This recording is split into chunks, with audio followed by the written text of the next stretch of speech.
वालेकुम स्टूडेंट्स। कल हमने डिस्कस किया था अब सेलुलर स्ट्रक्चर, इससे पिछले लेक्चर में ए सेलुलर स्ट्रक्चर। ये होते क्या हैं, ये इन बिटवीन होते हैं लिविंग और नॉन लिविंग के, मतलब जिंदा भी होते हैं और बेजान भी। फिर हमने इनके स्ट्रक्चर के बारे में डिस्कस किया, ये किन चीज़ों से मिलकर बनते हैं। हमें पता चला कि ये प्रोटीन और आरएनए से मिलकर बनते हैं। जब हमने इनकी टाइप्स को डिस्कस किया, फिर हमें पता चला कि इनकी दो टाइप्स हैं, प्रियॉन्स और वायराइड्स। प्रियॉन्स प्रोटीन से मिलकर बनती है और वायराइड्स आरएनए पर मुश्तमिल होते हैं, और ये सारे ही बीमारी के फैलने की वजह बनते हैं और बहुत तेज़ी से फैलने की वजह बनते हैं। फिर हमने डिस्कस किया सेल वॉल के बारे में। ये सेल की हिफाजती दीवार होती है। फिर हमने सेल वॉल के बारे में डिस्कस किया था। ये सेल की हिफाजती दीवार होती है। जैसे कि मैंने आपको बताया था कि मतलब जैसे एक मुल्क की सरहद होती है, उस पर एक दीवार बनी होती है, वो हिफाजती दीवार होती है। वैसे ही सेल की हिफाजती दीवार होती है जो सेल की हिफाजत करती है।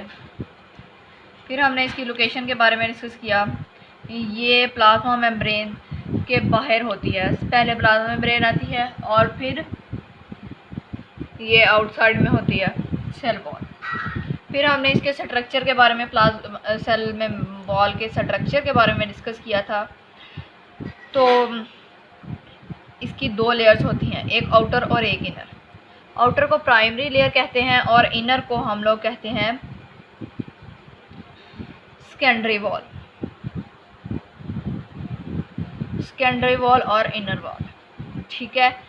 फिर हमने मतलब डिस्कस किया प्राइमरी वॉल सेलुलोज से मिलकर बनती है और इनर साइड जो होती है या सेकेंडरी वॉल जो होती है वो लिग्निन से बनी होती है। इधर आपके लिए दो चीज़ें नहीं थी इसकी डेफिनेशन। सेमी परमिएबल मेम्ब्रेन क्या होती है, ये हमने आज भी डिस्कस करना है सेमी परमिएबल के बारे में। तो मैं आपको बता देती हूँ, ऐसा स्ट्रक्चर या ऐसी बनावट जो कुछ मादाजात को गुजरने की इजाज़त देती है और कुछ को गुजरने की इजाज़त नहीं देती। फिर हमने डिस्कस किया था प्लाज्मोडेस्माटा के बारे में। दरअसल ये ख़ास किस्म के सुराख होते हैं और ये एडजेसेंट सेल की सेल वॉल में पाए जाते हैं। इधर भी आपके लिए दो वर्ड्स नए थे, मैंने आपको बताया था, सेमी विस्कस और सेमी ट्रांसपेरेंट। सेमी विस्कस नीम गाढ़ा और सेमी ट्रांसपेरेंट नीम शफाफ। तो आज का लेक्चर हम लोग शुरू करते हैं। सेल मेम्ब्रेन, आज का टॉपिक हमारा सेल मेम्ब्रेन। कल हमने सेल वॉल को डिस्कस किया था, तो वो आउटर लेयर थी, ये आउटर कवरिंग है, ठीक है। वो पहले आती है। अगर अंदर वाली साइड से देखा जाए तो सेल मेम्ब्रेन पहले आती है, फिर सेल वॉल आती है। बाहर वाली साइड से देखा जाए पहले सेल वॉल आती है, बाद में सेल मेम्ब्रेन आती है, ठीक हो गया। तो हम लोग इसको पढ़ते हैं, आगे स्टडी करते हैं, तो हमें आहिस्ता आहिस्ता सारा कुछ पता चल जाएगा। It is the outer covering of cytoplasm in the cell of living organisms. ये आउटर कवरिंग है साइटोप्लाज्मिक, जो कि लिविंग ऑर्गेनिजम्स में प्रेजेंट होती है, ठीक है। नेक्स्ट हम लोग डिस्कस करते हैं इसके फंक्शंस को। ये केमिकल मैसेजेस को सेंस करती है, आइडेंटिफाई सेल्स की शिनाख्त करती है। फिर ये सेमी परमिएबल है। थोड़ी देर पहले ही मैंने इसके बारे में आपको बताया है कि मतलब कुछ मादाजात को गुजरने की इजाज़त देती है और कुछ को नहीं देती। फिर हमने इसकी कंपोजिशन को बारे में डिस्कस करते हैं। ये प्रोटीन, लिपिड्स और कार्बोहाइड्रेट्स से मिलकर बनती है। प्रोटीन, लिपिड्स और कार्बोहाइड्रेट्स से मिलकर बनती है। नौ अब हम लोग इसके स्ट्रक्चर के बारे में देखते हैं कि इसके स्ट्रक्चर में क्या है। इसका स्ट्रक्चर ये दिखे, जैसे मैंने कि ये बना दिया था पहले ही। अगर आप गौर करें कि जो मैंने इधर लिखा हुआ है ग्लाइकोप्रोटीन्स, जो मॉलिक्यूल्स प्रोटीन के साथ अटैच होंगे ये ऊपर छोटे छोटे, उनको हम ग्लाइकोप्रोटीन्स कहेंगे, और जो लिपिड्स के साथ अटैच होंगे उनको हम ग्लाइकोलिपिड्स कहेंगे। जैसे कि ये हमारे पास प्रोटीन्स हैं और ये दो लेयर्स हमारे पास लिपिड बाइलेयर है, लिख दिया था, और ये हमारे पास प्रोटीन मॉलिक्यूल्स हैं। जो प्रोटीन के साथ अटैच होंगे वो ग्लाइकोप्रोटीन कहलाएंगे, और जो लिपिड्स के साथ अटैच होंगे वो ग्लाइकोलिपिड्स कहलाएंगे। चल फिर मैं आपको ये बात बता दूं कि इसमें मैं पहले स्ट्रक्चर को तो थोड़ा बहुत हमने डिस्कस किया, मैं बाद में आपको इसको कंप्लीट समझाती हूँ। पहले आप लोगों का ये जानना ज़रूरी है कि सबसे पहले आप लोगों का ये जानना ज़रूरी है कि सेल मेम्ब्रेन किससे मिलकर बनी होती है। केमिकल कंपोजिशन में तो हमने देखा कि ये प्रोटीन और लिपिड कार्बोहाइड्रेट से मिलकर बनी होती है, ठीक हो गया। इसमें कार्बोहाइड्रेट छोटी अमाउंट में होते हैं कि ज़्यादातर प्रोटीन और लिपिड्स होते हैं, ठीक है।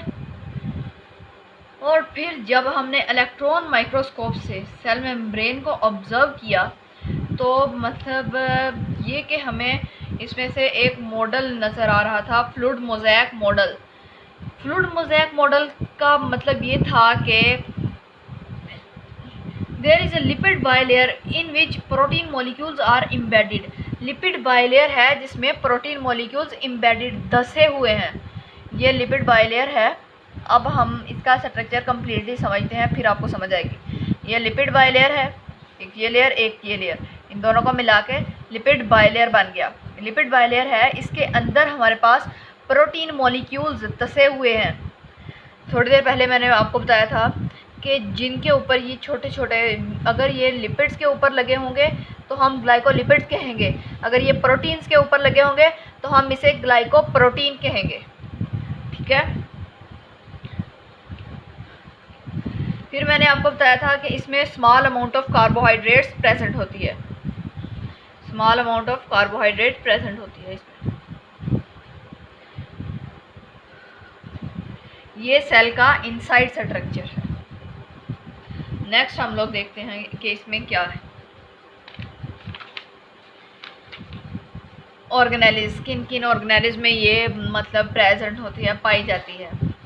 Chloroplast, mitochondria, Golgi apparatus, chloroplast, mitochondria, Golgi apparatus, endoplasmic reticulum. Endoplasmic reticulum की अगर दो टाइप्स आएंगी हमारे पास, रफ एंडोप्लाज्मिक रेटिकुलम और स्मूथ एंडोप्लाज्मिक रेटिकुलम, जिनको हम लोग इनके टॉपिक्स में ही डिस्कस करेंगे। क्लोरोप्लास्ट भी आप काफ़ी लंबा टॉपिक हो जाएगा। माइटोकॉन्ड्रिया भी पावर हाउस ऑफ सेल है। गोल्गी अपरेटस कैम्ब्रियो गोल्गी ने डिस्कवर किए हैं। ये सारे हमारे पास एक अलग अलग टॉपिक बनेगा। मैंने सिर्फ इधर यही डिस्कस किया है कि सेल मेम्ब्रेन किस किस ऑर्गेनेली में पाई जाती है। Chloroplast, mitochondria, Golgi apparatus, endoplasmic reticulum. Next हम लोग देखते हैं अगला टॉपिक हमारा cytoskeleton.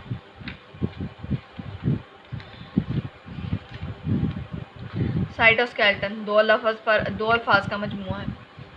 Cyto means cell, skeleton means ढांचा, ठीक हो गया।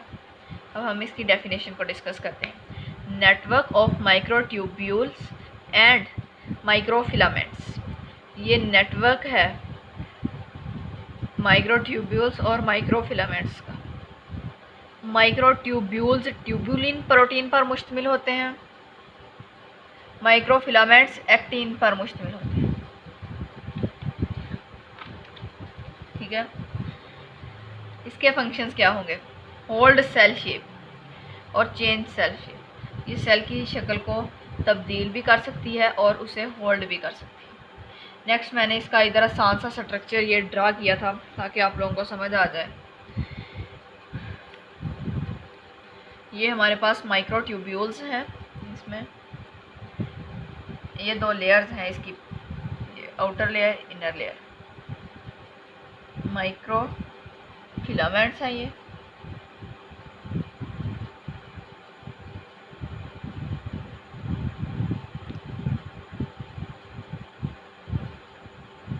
और यहाँ पर हमारे पास होता है माइक्रोट्यूब्यूल्स।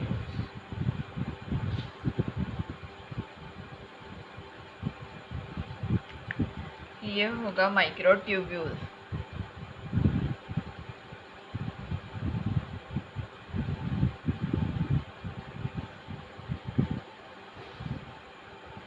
बस माइक्रोट्यूब्यूल।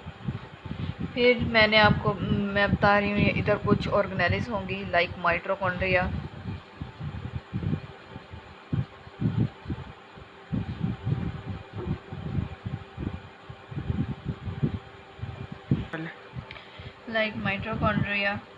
ठीक हो गया। ये था, मैंने छोटा सा स्ट्रक्चर इसका ड्रा किया था। ये हमारे पास प्लाज्मा मेम्ब्रेन्स हैं ओपन। आज हमने डिस्कस किया, पहले तो हमने इसका प्रीवियस लेक्चर पढ़ा था सेलुलर स्ट्रक्चर। आज के लेक्चर में हमने सेल मेम्ब्रेन को पढ़ा। ये आउटर कवरिंग ऑफ साइटोप्लाज्म है in the cell of living organism. फिर हमने इसके फंक्शन को डिस्कस किया, फिर हमने इसकी कंपोजिशन को पढ़ा और स्ट्रक्चर को देखा, ऑर्गेनेल्स को देखा, किन किन ऑर्गेनेल्स में ये पाई जाती है। और भी काफ़ी होंगी लेकिन आपको समझाने के लिए सिर्फ यही लिखी है। साइटोस्केलेटन को हमने डिस्कस किया। ये दो अल्फाज का मजमूआ है, एक सेल और दूसरा स्केलेटन।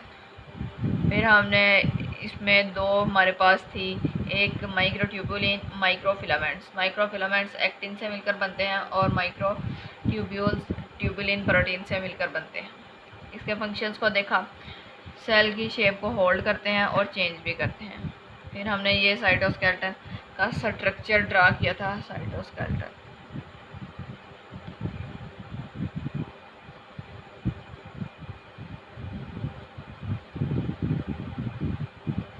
होप सो कि आपको समझ आ गई होगी और इसको एक दफ़ा बुक से भी रीड आउट कर लीजिए।